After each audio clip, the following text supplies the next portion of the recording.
I'm Dave Greenwood, and this is Overcoming Distractions. If you are an adult with ADHD, a busy professional, an entrepreneur, a high achiever, or just need some strategies to navigate your adult ADHD, you're in the right place. Who am I? I'm an entrepreneur with ADHD and the author of 2 books, Overcoming Distractions and Overcoming Burnout. I coach and mentor people just like you, and together we navigate the ups and downs of adult ADHD. From getting out of our own way to helping people just like you thrive in the workplace. That's what I do. Want more info on working with me? Hit overcomingdistractions.com. Ready? Let's get to today's podcast. What's up, all my distracted friends? It's Dave, and you are currently listening to one of the only, if the only, podcast for busy adults with demanding careers that just happen to have ADHD. And as I like to say, even if you suspect you have ADHD, you are still in the right place. If you're new, welcome. If you've been listening for a while, thank you once again for hanging out with us. We're going to dig right in. And today it's me chatting about chaos, right? This might be familiar to a lot of us. I mean, how many of you feel like you're living in chaos? All right, come on, everybody, raise your hands. Raise your hands. How many of you are tired of operating like this and would love to find another way? I know the answer to that. Now, sometimes we need to adjust our mindsets, especially when we're busy adults with ADHD, demanding careers, a whole bunch of stuff going on. But before you get scared and jump off this episode because I mentioned the word mindset, I want you to understand that you don't have to do the Tony Robbins walk on fire thing to adjust a couple mindsets in your life. It can be something super simple. So please just stay with me. Stay with me on this one. All right.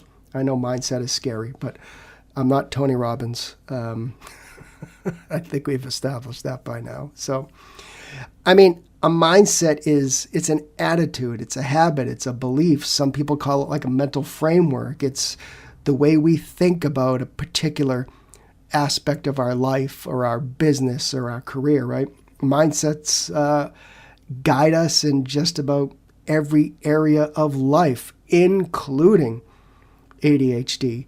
You've all heard, if you've listened to me for any length of time, about my, ranting about how people talk about ADHD on social media, and they're always talking about the negatives and losing their car keys and blah, blah, blah, right? I'm talking about creating some positive mindsets that are going to help us kind of shift the narrative in our head a little bit. I've always said I think God, I hate to say it this way, but kind of tell ourselves some lies a little bit sometimes. Maybe that's strong language, but I think you know what I'm talking about. So myself included, so don't get mad at me, all right? We are operating off those negative mindsets, and sometimes I think we're just telling ourselves something that isn't quite true. And we feel we have to operate in a certain manner, right, as people with ADHD. For example, and I've heard this a million times, we're behind on work. Then we need to go home. We need to cook dinner. We need to hang out with the kids. Then we need to put them to bed. And then we feel like we have to get right back to work, right? Sound familiar? How's that working for you? I know for me, it doesn't work at all. So I'm not saying we phone things in because that's not how we should operate either, but we do need to understand how to minimize the chaos in our lives by adjusting our mindset, especially when we have ADHD, and some of the things we tell ourselves. And if you feel like there's a little bit of chaos in your life or a lot of chaos, I'd love to go through just like a few basic mindsets that you can begin to adjust. And I think there's a few basic ways we can start to slowly change our thinking to build a solid foundation for being that busy adult with ADHD. Now, I'm not suggesting, just hear me out, that we just snap our fingers and all these mindsets are just, oh, hey, cool, I'm a different person, right? It doesn't work that way. This podcast is to get you thinking, have you try to do some problem solving. And I'm always here if you need somebody by your side to do some problem solving and to smooth things out. And you've gotten to a point where maybe you can't go it alone. And that's where you just hit my website, overcomingdistractions.com. Hit that button that says book a 15-minute chat with me. I mentor a lot of people, all the way from people at PhD level and all the way to entrepreneurs with ADHD and so on and so on. I only work with busy professionals with demanding careers and lifestyles. So that's my pitch for this this segment here. So all right, cool. Hey, let's go through some of the mindsets that I think you can begin to challenge and maybe rewrite the script a little bit. And again, I'll say it one more time before we get started. Some of these take work. First one, and I know most of us, I've done this myself, where things need to be perfect, right? So one of the mindsets that I'd like you to start thinking about is done is better than perfect, right? Perfection is a moving target. I mean, think about that for a minute. You're always going to find one more thing to tweak or change or add. That delays progress. It keeps things lingering, right? It's just delay. Now, if you're in accounting, maybe perfection needs to be your standard, okay? So there's there's a little caveats here. But I also, if perfectionism is something that you feel you struggle with, please go back and listen to my recent episode with Tara Cousineau. That's that Boston accent coming out at me, right? About perfectionism. She just wrote a really good book about perfectionism. She's from Harvard. She's researched this. She knows what she's talking about. So next on the done is better than perfect is progress kind of beats that analysis paralysis, right? I mean, finishing something maybe a little imperfectly, it might maybe build a little momentum in you. It relieves maybe a little bit of mental clutter. And maybe it's not even finishing, but just getting something done to a certain point that makes you feel a little more comfortable, right? So just remember that. A little bit of progress can go a long way in helping us feel a little bit better.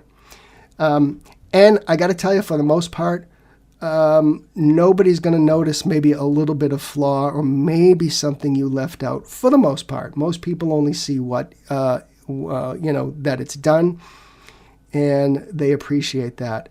Maybe not flawless, but done to a certain extent. You know, I worked for one of a very large nonprofit organizations many years ago. I've talked about this. And we ran a lot of events, fundraising events, other events. And sometimes behind the scenes, it was a shit show, okay? Things were just not going right, or they weren't being done the way we wanted to do. From the outside, nobody noticed. So maybe think about that for a moment. Maybe more people notice the lack of perfection than we do. So, all right, next. I need to take care of myself in order to take care of others. And you've heard the old saying, I can't pour from an empty cup, right? Super true. Burnout doesn't help anyone. We've talked about this a lot on here. And when you're depleted, you make more mistakes, you have less patience, you get stressed out, things don't come out right, and you need to take time to take care of yourself. Burnout happens when you put other people's wants and needs above your own. That's just a fact. So even those small self-care moments are going to matter, where maybe it's like you're just sitting quietly for 5 minutes, breathe, stretch, refill your coffee. You know I'm a big fan of coffee here and caffeine, right? I don't care what anybody in the ADHD world or nutrition world says, all right? I'm a caffeine guy. So refill your coffee. Sit in silence for 5 minutes. It can do huge wonders. And then take it from there. Make sure you go to the gym. All that stuff I've talked about, right? And understand also, you're setting the tone for a lot of other people. So say you're a business owner, you're in a leadership position, other people in your office, in your business, are going to take note. So you need to model that behavior of making sure that you're taking care of yourself. I think your kids and other people, family members, see that as well. So next, not everything is urgent, and I don't have to do everything. When we have ADHD, everything is urgent, right? I mean, think about that for a minute. You can even pause and think about like your past week or two, and you're going to realize, hey, you know what? I felt like I had to do everything right now. And guess what? I got nothing done because I felt like I had to do everything right now. And that's that information overload type of stuff. So, and the urgent isn't always important, right? Some things may scream for your attention, right? When we have ADHD, it's like, hello, Dave, I'm over here, right? But, they don't need to be done now. And some of them don't even move, business and life or anything forward, right? So take that into consideration. Urgent isn't always important. And another thing, saying yes to everything makes everything just kind of like the same urgency, right? And when you're trying to focus on something that actually is important, especially in your job or your business, we need to understand that we just can't say yes to everything. And delegating, speaking of I don't have to do it all, is smart. It's not lazy. Letting go of some control, even if somebody's going to do it like a little differently, it's going to free up your brain, your time, your energy. You're going to be able to do much more of the things that you actually want and need to do. Now, for example, if you're self-employed and you have ADHD, you need to delegate. And, for example, taking the time to train people appropriately and putting the time into that in the long term is going to help you immensely, okay? So you can't just delegate and expect something to happen. However, if you do proper training and regular training, especially if you're that business owner with ADHD, that entrepreneur, it's gonna be a game changer. So no can be a complete sentence, right?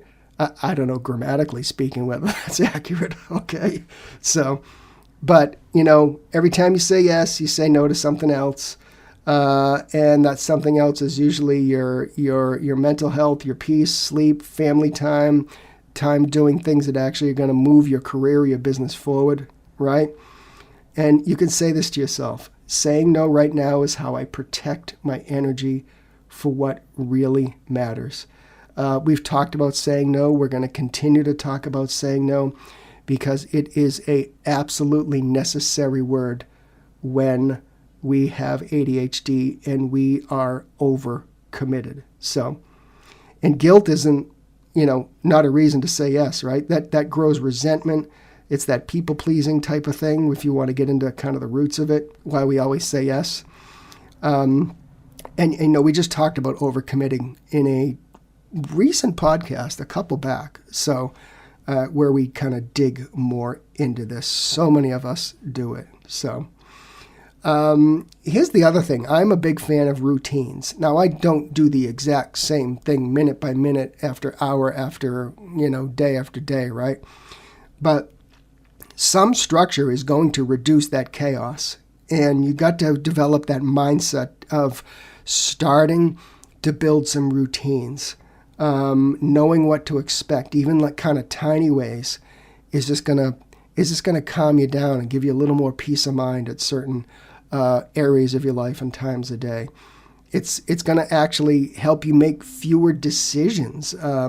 For example, morning and evening routines help hugely coming to like for example, your nightly routine, like setting up the coffee machine, getting your laptop charged, putting it like by the door, things like that, getting the kids' lunches done, goes a long way in building a rock solid morning routine because it's so much smoother. So if you don't have some of those basic routines in place, you'll just be reacting all day, and you'll be doing the stop, drop, and roll, and you'll be living in response mode. And that gets super exhausting very quickly. So remember the mindset of you're going to get a little bit of freedom back by creating some basic routines in your days and your weeks. So asking for help is not a weakness. This is something I've really had to tackle over the years. I always had that pride, right? And many people come to me after things have gotten maybe a little out of control. I don't know if you're listening to me right now and saying, yeah, you know what? I do need some help. But at the very least, you can ask your team members, your colleagues, ask family members, mentorship, such as me or somebody else, somebody who's been there, done that, run a business, worked as a, senior level executive, all with ADHD and had to do everything else, right? Those are the types of people you want helping you and by your side as a mentor. So tap into these people. And when you do that, that's going to help you create a little more capacity. It'll help you problem solve. If you're asking for help and it's like colleagues and team members or employees, that is going to help you create capacity, and it's going to help you create space for what you really need to do that we just kind of mentioned real quick. And next, if you're not finished, you are allowed to take a break and rest. You need to develop this mindset. So many of us with ADHD just go and grind and try to get something finished. And a lot of times when our brain is just absolutely cooked, then these things take 10 times as long. That's just the way it is. And you make mistakes, and then the perfectionism kicks in, and then you're never done, right? And speaking of never done, your to-do list is never done if you're an adult with ADHD, whether it's business or home, other family commitments. I don't know anybody who has a has a clean to-do list with nothing on it, all right? I just don't. So, waiting until it's all done to rest means you're never gonna rest. So, and rest is going to help you increase your productivity, your focus. It's going to lower your stress. So if you're not done and you've gotten to a point where you're just hitting a brick wall, you need to take a break, okay?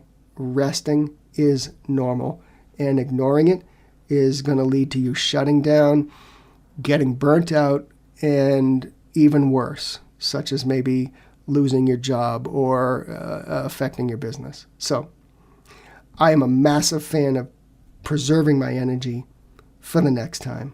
And I know when it's time to call it a day. So those are a handful of mindset shifts that are easy to talk about, maybe a little more difficult to implement, but go ahead, save this podcast, rewind it, listen to it again, but understand that when you implement some of these basic ideas and mindsets into your world, you're going to feel less stressed out. And as a result, you're going to reduce some of the chaos that you may be currently experiencing.